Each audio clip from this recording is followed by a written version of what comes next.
Como lidar com comportamentos desafiadores das nossas crianças? O que fazer com as birras, teimosias? Como é que a gente pode lidar com isso? Esse é o tema de hoje no nosso Papo Cabeça com a Adriana Santiago, aqui no nosso canal.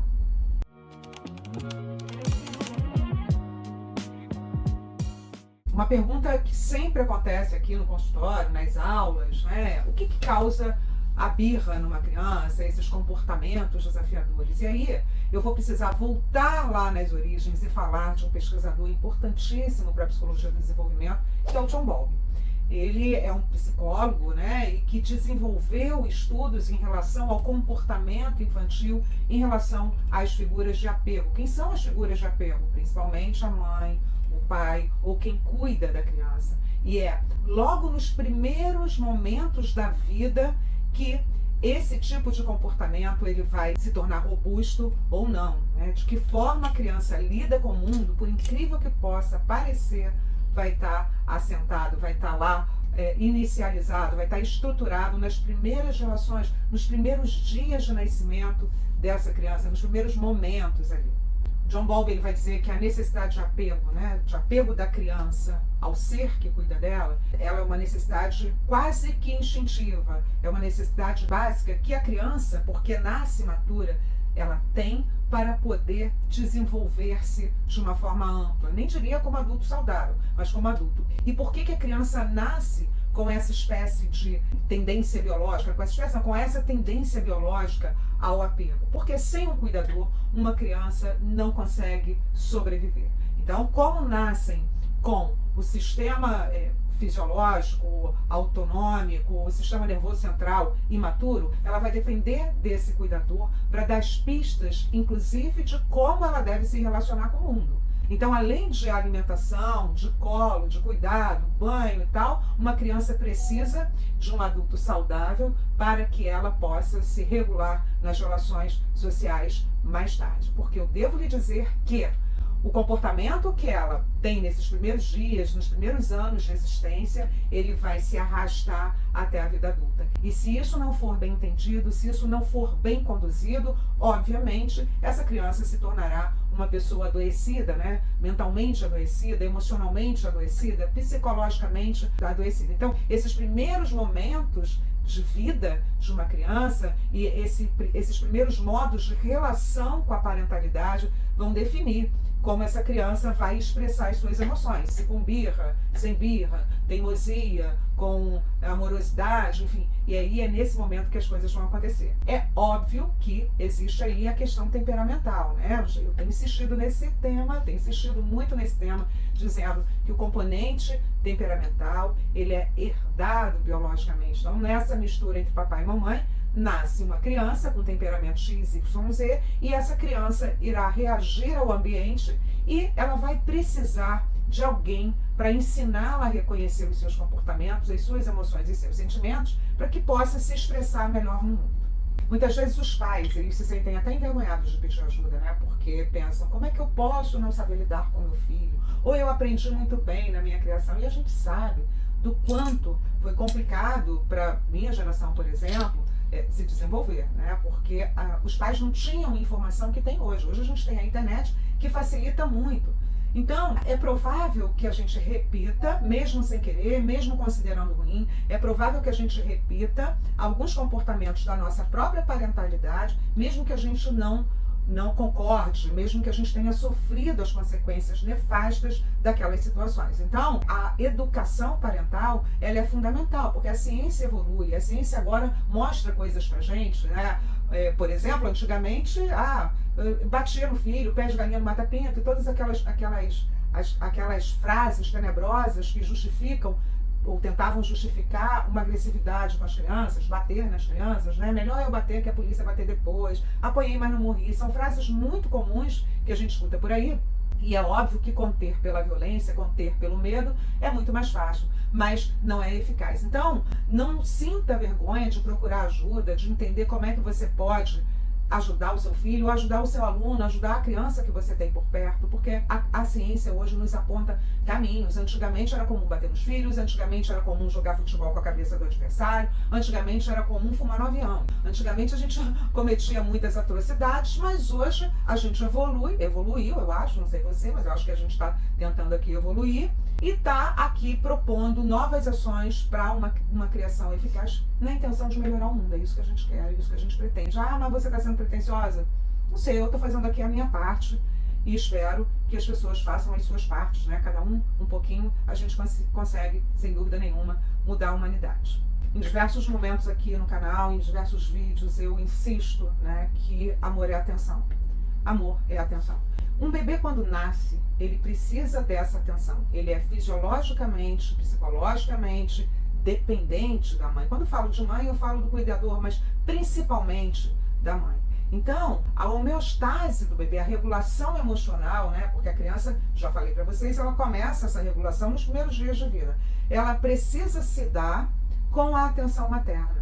Então, a criança que se entende extensão da mãe, ela não se entende como um ser diferenciado dessa mãe nos primeiros dias de vida, ela precisa ter a atenção.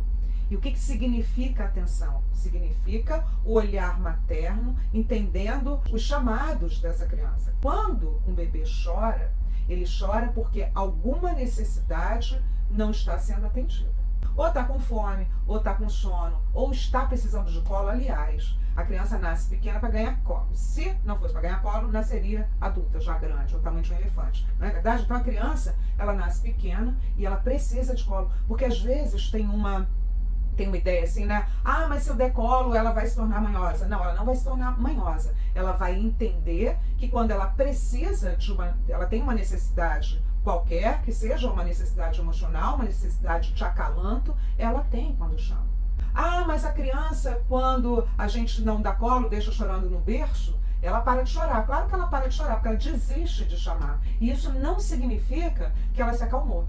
Muitas pesquisas indicam, inclusive, que as pessoas boazinhas, sabe aquelas pessoas bem calminhas, elas aprenderam que não adianta gritar. Crianças privadas emocionalmente, elas muitas vezes se aquietam, elas se calam, porque elas já entenderam, por reforçamento, que não adianta nada ela chamar pela parentalidade, porque não haverá. E aí começa a perpetuar esquemas mentais e acreditam que é comum se relacionar com pessoas frias, pessoas incapazes de dar afeto de qualidade. Então, entendem como questões da infância vão perpetuando modos de pensar e modos de sentir?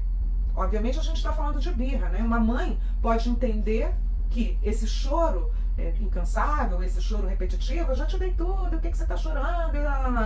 Pode ser uma birra, e essa birra pode ser acalmada com uma frieza. Não, não é assim que se acalma uma birra. Principalmente nos primeiros meses, nos primeiros anos de vida. Aí as pessoas falam às vezes assim, adolescência, 2 anos é a adolescência da criança. Não, é uma fase infantil, não tem adolescência coisíssima nenhuma. Adolescência é uma outra parada, tem outro tipo de atuação hormonal, inclusive.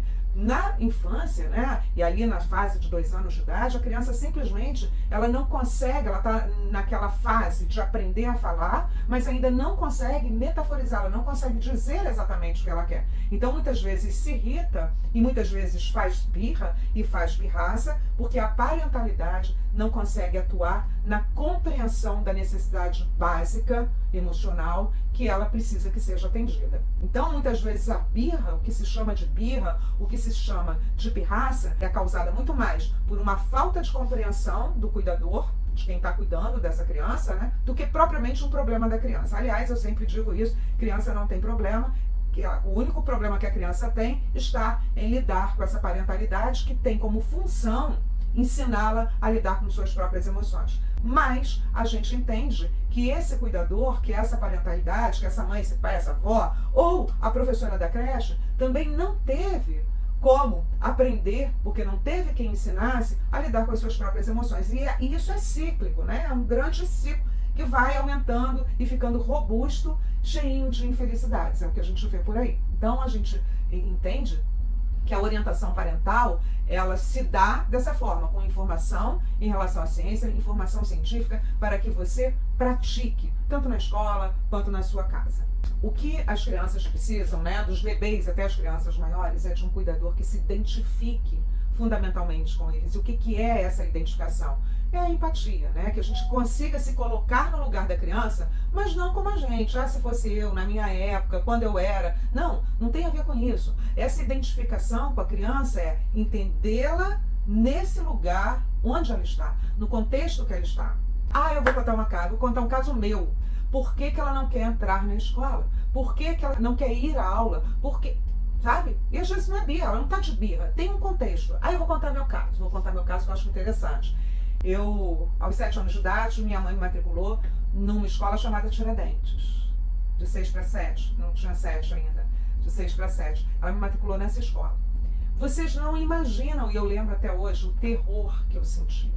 Eu lembro que eu ia toda arrumadinha, porque eu me arrumava toda, né? Distancinha, Maria Chiquinha, sei lá o quê, completamente limpinha, passadinha e tal. E eu emperrei de uma forma, era igual um burro chucro, né? Que a minha mãe me puxava e eu não queria ir. Eu berrava, até que ela me empurrou para dentro da escola e eu tive que ir.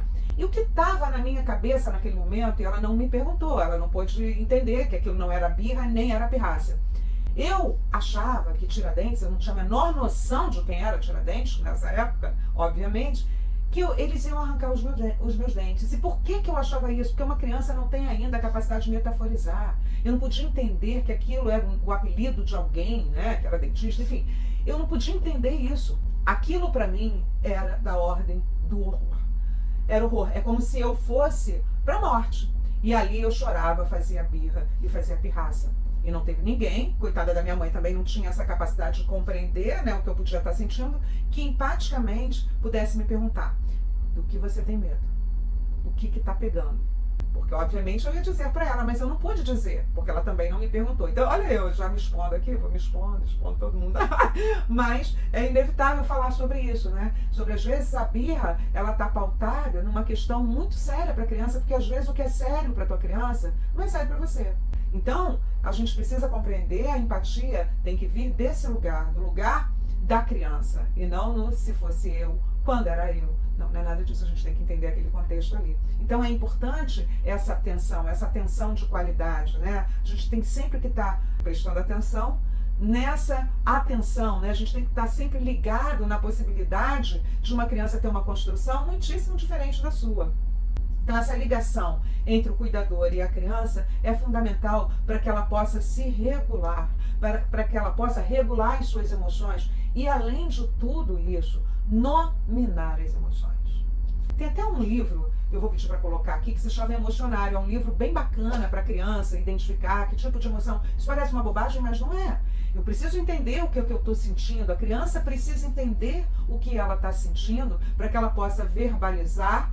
E quando a gente verbaliza a dor, ela se materializa aqui na palavra e sai de dentro da gente. Sai e para de fazer um desconforto enorme, porque a emoção represada, a emoção sem nome, causa um mal-estar que depois a gente vai chamar de depressão, de ansiedade. Então é preciso nominar a dor. E é a parentalidade que vai fazer com que a criança aprenda a nominar que tipo de sentimento, que tipo de emoção ela tá tendo ali naquele momento, e sendo assim fica mais fácil para lidar, fica mais fácil de lidar com o mundo, fica mais fácil de se relacionar.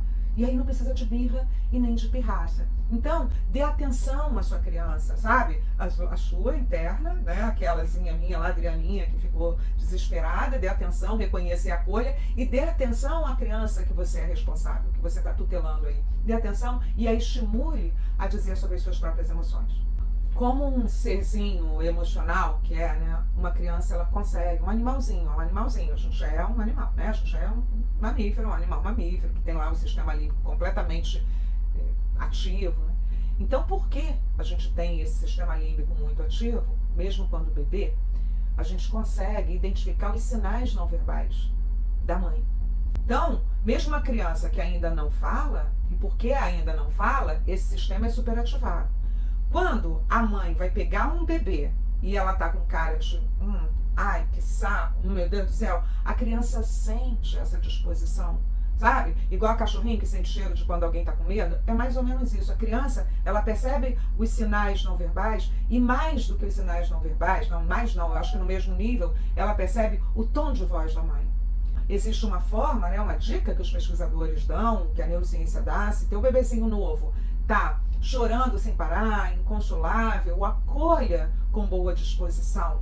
E comece a falar num tom amistoso, porque com certeza essa criança vai se acalmar. E é a partir daí que a gente costuma minimizar, acolhendo a criança, dando o suporte necessário, é a partir daí que a gente costuma minimizar os episódios de birra mais tarde, de teimosia, porque a criança vai começar a entender que você é um apego seguro, que ele pode contar, que ela pode contar quando tiver em momentos difíceis da vida. Então, isso é registrado num nível, gente, que é indelével, ou seja, nunca mais se apaga, e num nível inconsciente, de processamento inconsciente. Aqui eu não estou falando do inconsciente freudiano, lugar inconsciente, não. Eu estou falando de um processamento inconsciente. Essa criança com um apego seguro, ela vai mais tarde conseguir, com certeza, se relacionar com seus amores, os amores que ela conseguir na vida, de uma forma muito mais tranquila. E principalmente desenvolverá um amor próprio muito elevado. E uma criança, uma pessoa com amor próprio muito elevado, ela não precisa de ninguém quando está adulta para tomar conta dela. Ou seja, o sentido de autonomia está preservado. E a autonomia está no cerne do conceito de saúde mental e é o ótimo do desenvolvimento humano. Pais que não conseguem entender a demanda emocional dos seus filhos, tem problemas graves, com certeza, para poder lidar com essas birras e com essas pirraças, né? Então, o autoconhecimento, se você é pai, se você é mãe, vou aproveitar logo para te dizer que a gente aqui no NUAP, a gente tem atendimento, pode ser atendido por mim, a gente tem atendimento social, porque eu, de fato, nós aqui no NUAP acreditamos que a gente deve democratizar a saúde mental, então a gente também tem atendimento social, tem atendimento com outros psicólogos, se você não gostar de mim, tem outras pessoas muito melhores que eu, inclusive, então você pode entrar em contato, o número está aqui, marcar uma consulta, porque o autoconhecimento é fundamental, inclusive para a gente poder criar alguém, né? Para a gente não repetir o que aconteceu no nosso passado com os nossos filhos, porque a gente às vezes acaba errando achando que está acertando. Autoconhecimento é fundamental. Agora eu vou dar umas dicas do que fazer para minimizar birras e pirraças. Já se ficou até aí. Se você gostou do vídeo, você compartilha com um amigo. Se não está inscrito, se inscreve aqui e aperta o sininho de notificações, que a gente toda semana tem um videozinho novo falando sobre isso. Democratizando o saber. Dica número 1. Seja uma espécie de treinador de emoções para o seu filho. Tente entendê-lo e faça com que ele consiga dizer sobre a emoção que está sentindo, obviamente de forma lúdica. Obviamente que uma criança muito pequena, ela não tem como verbalizar, nem reconhecer essas emoções. É preciso que você diga, que você entenda. Agora, voltando à questão, você entendeu o que seu filho está sentindo, você tem que entender o que você sente. Muitos adultos não conseguem reconhecer se eles estão sentindo raiva, nojo, medo, não conseguem reconhecer. Então é importante que você reconheça em você suas emoções para que você seja um treinador de emoções para os seus filhos. Dica número 2, bom, além de treinador para o seu filho, né, para reconhecer, é importante que você também o ajude a passar de fase, emocionalmente falando. É preciso que o ajude a passar de fase. Às vezes a gente exagera muito, né? Tem que ter ali o meio termo, o caminho do meio. Aristotelicamente, o caminho do meio é o caminho da virtude, né? Então é preciso fazê-lo passar de fase de forma mais tranquila. E o que é, de fato, passar de fases, né? Ó, você não precisa chorar o tempo inteiro para sinalizar que você está triste. Você pode chorar um pouco e depois dizer para mim, estou triste, e aí o que a gente pode fazer com isso? Então é preciso fazer com que essa criança, ela aprenda novos modos de lidar com as suas emoções, para que ela não cronifique lá em determinada fase da sua infância essa forma de expressar as suas emoções. Assim como você, essa é a terceira dica, a criança também se decepciona, se magoa, sente raiva. Então, é preciso que você encontre maneiras de, primeiro, lidar com a sua frustração de ter uma criança ali, naquele momento com raiva, porque às vezes é irritante, sem dúvida nenhuma, e a ajude a sair desse estado que, na verdade, não é negativo, mas é um estado sinalizador de que algo não está legal. É preciso que a gente combine, que você consiga, por exemplo, fazer com que a sua criança redirecione a sua raiva, né? Coloque a raiva no lugar certo. Quem sabe, fazendo um esporte, jogando futebol, dançando balé, eu não sei que balé também, né, dá para sublimar a raiva, ou na verdade eu nem acho que a raiva deve ser sublimada, ela deve ser bem direcionada. Então, pode jogar um futebol, fazer uma luta, enfim, até andar de bicicleta, pode ser, andar de bicicleta mais assim, né, com mais intensidade, pode ser, pode ser. Agora é importante que você oriente e que você reconheça que a raiva, a mágoa, a decepção também é legítima nas crianças. Isso é possível de acontecer e o grande lance é a gente aprender o que fazer com isso, porque essas emoções, elas são inevitáveis.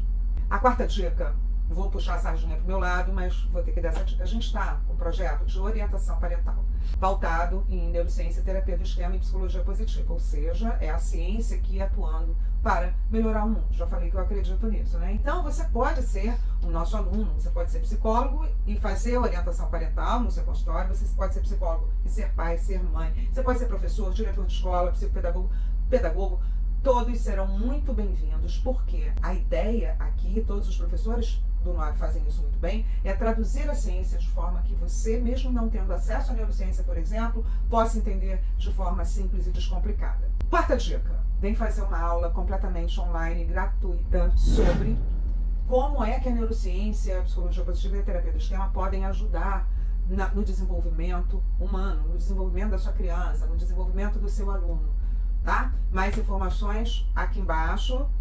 E essa aula será no dia 26 de setembro, 8 horas da noite, tá bem? Eu aguardo você lá pra gente ter uma conversa, um papo cabeça muito legal, tá bem? Grande beijo e até mais.